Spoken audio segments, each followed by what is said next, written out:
I'm Professor M. Masoom Raza from Department of Library Information Science, AMU Aligarh. So in the previous lecture, we have discussed about the management of libraries, the basic concepts, and conceptually, what we have seen that with we have gone through a lot of definitions. We have gone through the conceptual definition of the management, and now hopefully you must have understood what a management is and how it can be effectively implemented on the principles of management can be implemented on the libraries. So in the present lecture, we will be discussing about the objectives, functions, and levels of management. Just to have a holistic view of all the management principles, basically what functions the management is having, and how the levels of management is executed, especially in the libraries. So the basic objective of management is to pursue the specific goals, which are the intended outcome of any undertaking and must align with the fundamental purpose of the business or any organization. In any organization, there are diverse objectives that management must achieve efficiently and effectively. And these objectives fall into different categories, such as organizational objectives, social objectives, and personal or individual objectives. So, when I say organizational objectives, here I mean management is normally entrusted with the duty of defining and reaching goals for the organization. These objectives should span various domains, taking into consideration the concerns of all stakeholders, encompassing shareholders, employees, customers, and government bodies. The foremost aim of any organization should be the effective utilization of human and material resources to achieve economic aim, including sustainability, profitability, and growth. The second objective is social objective. And these encompasses generating benefits for society and every organization, regardless of its nature, whether commercial or non-commercial, bears a societal responsibility to fulfill as a member of the community. This involves consistency in generating economic value for diverse societal stakeholders, adopting environmentally sustainable production methods, creating employment opportunities for disadvantaged segment, and providing essential services such as education and healthcare for the community. Third objective of management is personal or individual objectives. Within organizations, there exist individuals with varied personalities, backgrounds, experiences, and aspirations. People become part of organizations to fulfill diverse needs, including financial stability, social acknowledgement, and personal advancements. So, management must harmonize individual aspirations with organizational aims to uphold unity within the organization. This involves addressing financial needs, social recognition, and personal growth and development, ensuring a balance between individual aspirations and organizational goals. So, now we will see the functions of management. These are the five important functions you can see. So, this involves planning, organizing, staffing, directing, controlling. So, I'll be elaborating one by one. So, these set of functions, when I say planning, there's a major role of management. It stands as a foundational management function and entailing the process of predefining the tasks, methods, and responsible parties involved.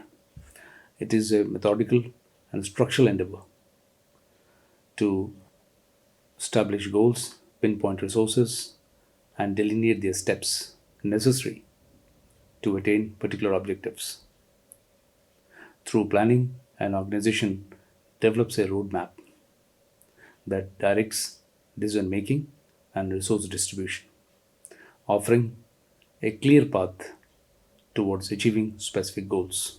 Next important function is organizing, which constitutes the process of delegating responsibilities, categorizing tasks, defining authority, and distributing necessary resources to execute a particular plan. It entails scrutinizing activities and resources, defining task allocation and spatial arrangements, and scheduling the structuring task into coherent departments. Effective organizational method augment task completion with diverse operational proficiency and outcome efficacy with diverse business framework tailored to different work environments.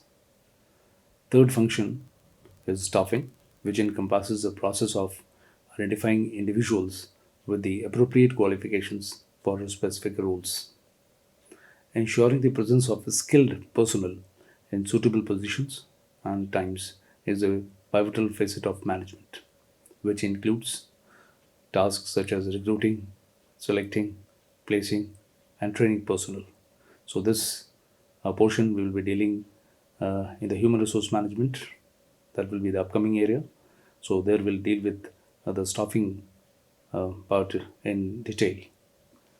The next function is directing. This is a pivotal management function again, very important function that entails guiding, leading, influencing, and motivating individuals or teams within an organization to attain its goals. This process involves supervising and harmonizing the endeavors of employees to guarantee that their actions contribute to the fulfillment of predetermined objectives. So, directing is frequently linked to establishing a positive work environment, cultivating employees' engagement, and ensuring collective alignment towards shared goals. And the last function is controlling. Controlling is again a crucial management function that involves monitoring organizational performance to achieve established goals. This process includes setting performance standards, measuring current performance, comparing it with the standards, and implementing corrective actions in case of deviations. To effectively control, management needs to identify critical activities and outputs, establish measurable criteria, and delegate authority for corrective actions. Then, to coming to the levels of management, as you can see, we have three levels, important levels of management, that is top management, middle management, and the lower management. So, basically, the top management, this includes the top level managers and normally a small group of policymakers and executives who hold the overall responsibility for managing the organization. Their focus is on strategic decision making, setting policies, and overseeing the organization's direction and performance. The second in the level or in the hierarchy or in the chain is middle management.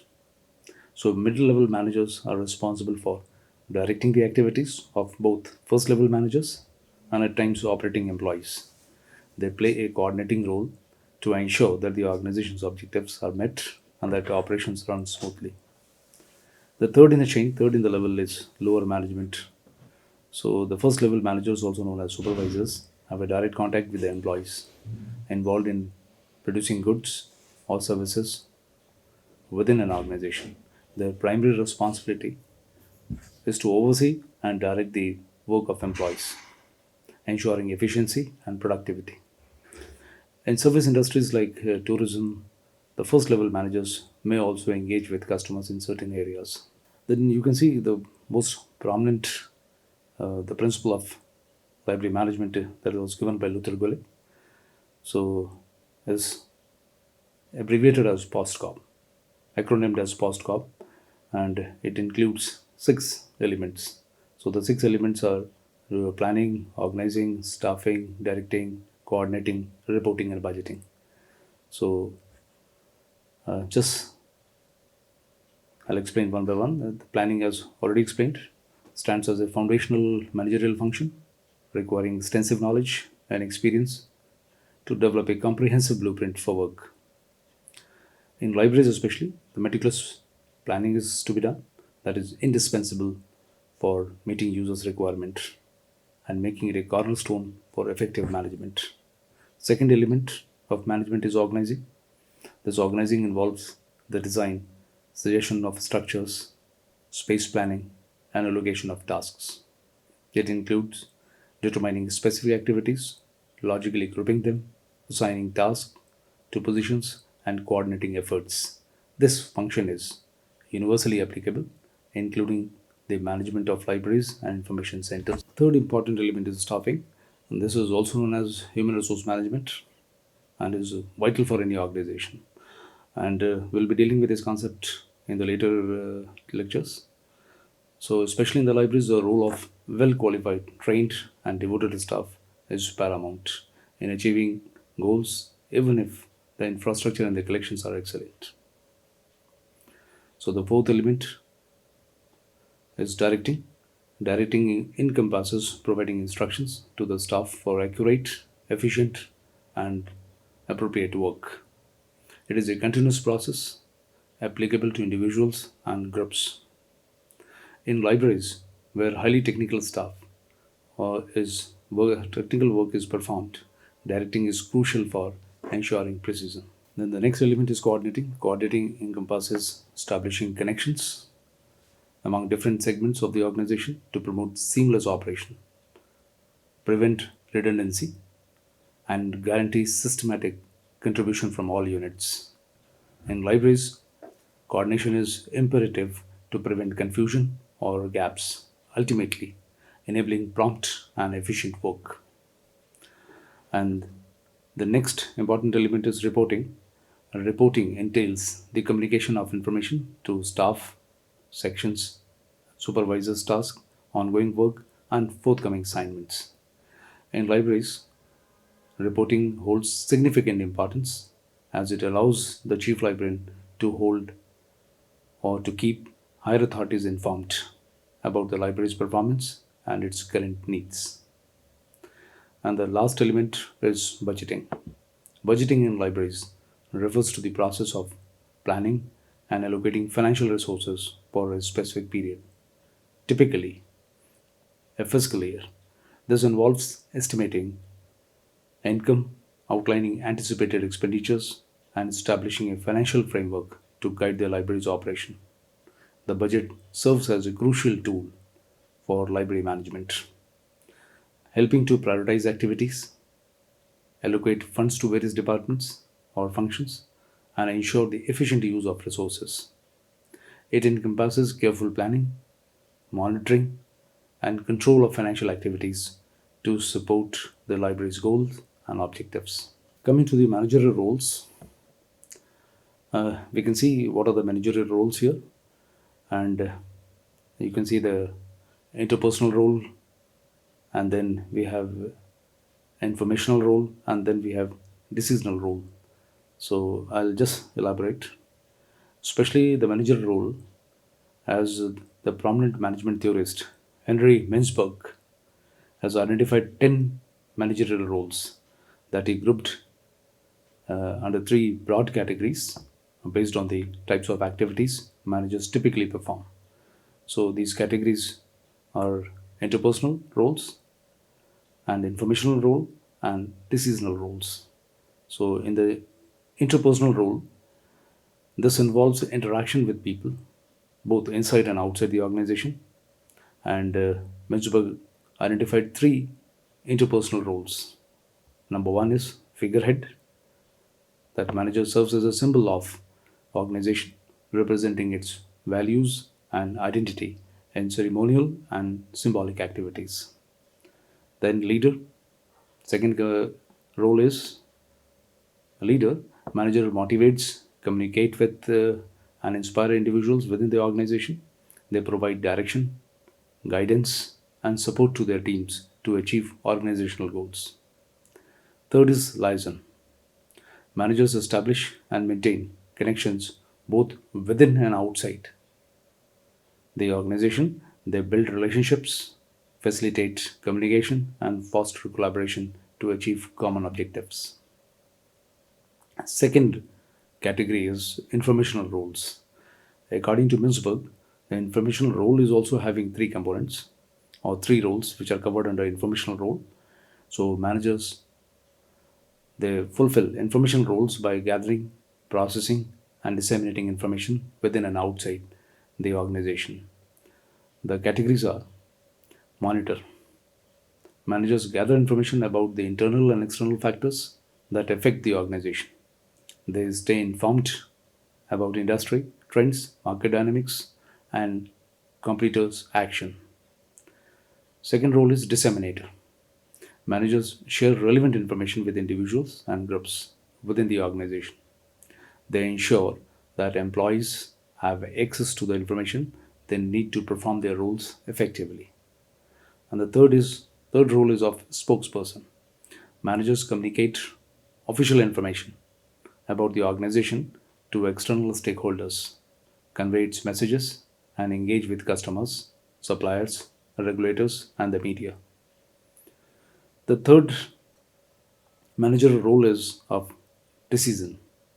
So, decision role is again having four important categories. So, basically, within the decision role, managers, they are engaged in decision making activities to drive the organizational success and address challenges. The categories here is of one, entrepreneur.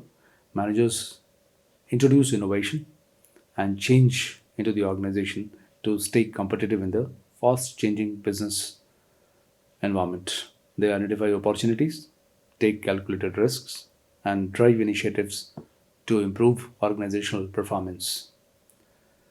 Second, disturbance handler. Managers address conflicts, crises, and other disturbances that arise within the organization, resolving issues and conflicts and restoring stability. Then, third, under this category is resource allocator. So, managers allocate resources such as time, money, personnel to various projects, departments, or activities, prioritizing and balancing competing demands. And the fourth is negotiator. Managers engage in negotiations within individuals or groups, both inside and outside the organization, seeking mutually beneficial agreements and resolving conflicts. Then, coming to the nature of management, this is I've listed some few elements which will make you understand what is the nature of management. So, the nature of management basically encompasses fundamental characteristics and principles that define the discipline of management. So, some of the elements here is number one, you can see universal, goal oriented. So, I'll take up one by one. Universal, when I say, it means management is a universal phenomenon that exists in all organizations, regardless of size, sector, industry, whether it is a small family owned business or a multinational. Management principles apply to coordinate resources, make decisions, and achieve goals. Second important characteristics of management you will find is goal oriented. So, the primary purpose of management is to achieve organizational goals and objectives. Managers set goals, develop plans, allocate resources, and coordinate activities to ensure that organizational objectives are accomplished efficiently and effectively. Third is process oriented. Management is a continuous process that involves a series of interrelated functions, and these functions include planning, organizing, staffing, directing, and controlling. So, managers engage in these activities systematically to accomplish organizational goals. Next is dynamic and adaptive. So, management operates in a dynamic and ever changing environment. Managers must adapt to internal and external changes such as technological advancements, market trends, regulatory requirements, and shifts in consumer preferences to ensure organizational success. Another characteristics is multidisciplinary. Management draws upon the principle and concepts from various disciplines, including economics, psychology, sociology, engineering. So managers must possess a broad understanding of these disciplines to address the complex challenges they encounter in the workplace. Then, Management should be people oriented, which involves working with the people to achieve organizational goals. Effective management requires understanding of human behavior, motivation, and communication to lead, inspire, and empower employees to perform at their best. And important characteristic is in the decision making also. So management or the managers are responsible for making decisions at all levels of the organization. Decision making involves identifying problems, analyzing alternatives, evaluating risks, and selecting the best course of action to achieve desired outcomes. Another characteristics of the nature of management is ethical and socially responsible. Management involves making ethical decisions, social and environmental impact of organizational activities. Managers must act responsibly and with integrity to build trust and credibility with the stakeholders. Another important characteristics of management is hierarchical. So the management is often organized hierarchically with different levels of authority and responsibility. This hierarchical structure facilitates coordination, communication, and control within the organization. And the last of all, still important is continuous improvement, you can see. So management emphasizes the importance of continuous improvement and learning. Managers strive to identify opportunities for innovation, efficiency gains, and performance enhancement to maintain a competitive advantage in the marketplace. Thank you.